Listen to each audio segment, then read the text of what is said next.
Welcome to the Psychology of Success. This is part 2 of my video series. What is Bitcoin?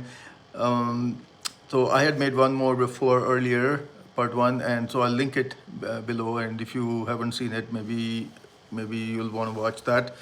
But what I was saying in that video is that effectively what Bitcoin is a digital token, kind of like in a video game. You can earn tokens by completing certain levels. Well, similarly, uh, there's this thing called Bitcoin, which is a digital token.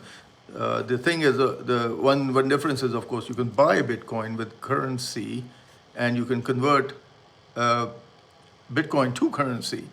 And so that's one of the things about it. And the other thing is that it's it's considered to be part of the reason why it's so considered to be so valuable is that there are only 21 million that can exist. The person who is the creator of Bitcoin, his name is Satoshi Nakamoto. At least that's what we understand his name to be. We don't know who he is. He's never been identified. There are some people who've claimed that they're Satoshi Nakamoto, but they have not been verifiably identified, obviously. So we don't know who this person is, but so there are only 21 million that can exist. And as a result of that, because the supply is finite, it has value, and as more and more people want it, then its value continues to increase. It's sort of like if you can imagine like having a baseball card, for example, right?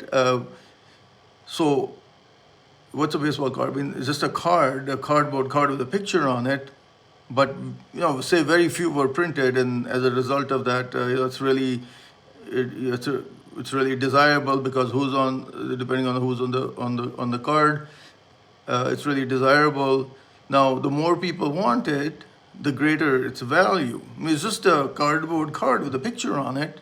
What makes it so valuable? It can go up into the hundreds of thousands, millions of dollars, a baseball card, right? As you know, or things like that.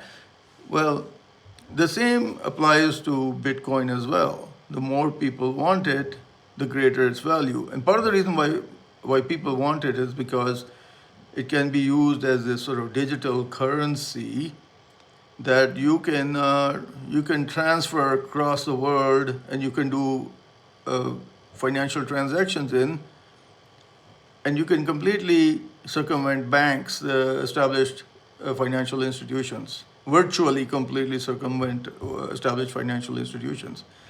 So that's a huge thing, and banks, of course, for them that's a big issue, and but institutional investors who trade in currency and stuff like that, and I mean, they could save literally millions, hundred millions, billions of dollars by just using Bitcoin if they didn't have to use these intermediaries like banks and so on and so forth. So it has a lot of interest. It's also considered to be very secure because the Bitcoin itself. So I'll talk about it's sort of kind of digitized on what is referred to a blockchain. I'll talk about a blockchain in another video, what a blockchain is. But it's considered to be, let's just say it's considered to be extremely secure. That you cannot just somebody who owns it, and whatever the transactions are, they are kind of written in stone, and we can go and look them up and find out who it belongs to, and how it traded hands and so on. I mean, it's been stolen. As we know, we hear about that, people stealing Bitcoin, right? And that's because somebody's password was stolen. As a consequence of that, it got transferred to somebody else, that sort of thing. But in terms of in terms of its existence, it's not something that that'll, like a baseball card will just disintegrate tomorrow, for example, that kind of thing. So it's not like that. It's pretty solid, and as a result of that, a lot of people are interested in Bitcoin, and as a consequence, the value has been going up and up. So, should you buy Bitcoin? It's a question that a lot of people, I think, have on their minds. Well, it really depends upon, because it is very volatile. It's been going up in value, but it's also dropped in value, then gone up and dropped in value, and then gone. It really depends upon what your appetite for risk is. I mean, in the grand scheme of things, generally, over time, what we have seen is that it's only been going up ultimately. Presently, I think the value of a Bitcoin is somewhere around $100,000. That's astonishing, right? So, and some believe that it could go up to well over $1 million. So just imagine. I mean, but should you buy Bitcoin? That's really sort of something that's up to you. Warren Buffett, the legendary investor, he was the head of Berkshire Hathaway until just recently. He was not a big believer in this. And the reason he didn't want to have anything to do with it is because his rationale was that anything I don't understand, I don't want to touch. So from my perspective, buyer beware. I mean, if you don't understand something, that should apply. Generally that what he's saying should apply to anything. If you don't understand something, you don't want to put your money into it. But many people are all in on Bitcoin. So, and it has gone up incredibly in value. Chances are it's going to continue to go up as well. So that takes me to my next the next question: how do you go about buying Bitcoin? Well, there are these exchanges, Coinbase being one. Another one is Binance. Binance has had some problems.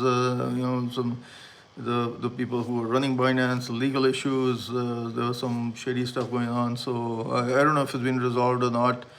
I don't think it is. I think there's still some stuff going on. There's Gemini, which belongs to the Winklevoss brothers. I don't know if you guys if I know anything about that or about them, but so they've done extremely well, these guys. And so similarly, there are other exchanges, and you can purchase Bitcoin through these organizations. Let me know if you have any questions about this. From my side, I mean, I was involved in cryptocurrency for a period of time. I got out, I bought in, and then so I won't say very much about like where my position is right now on that particular topic. But if you have any questions, I can answer it for you in sort of a simple layperson language. I'll certainly try to do that. Good luck.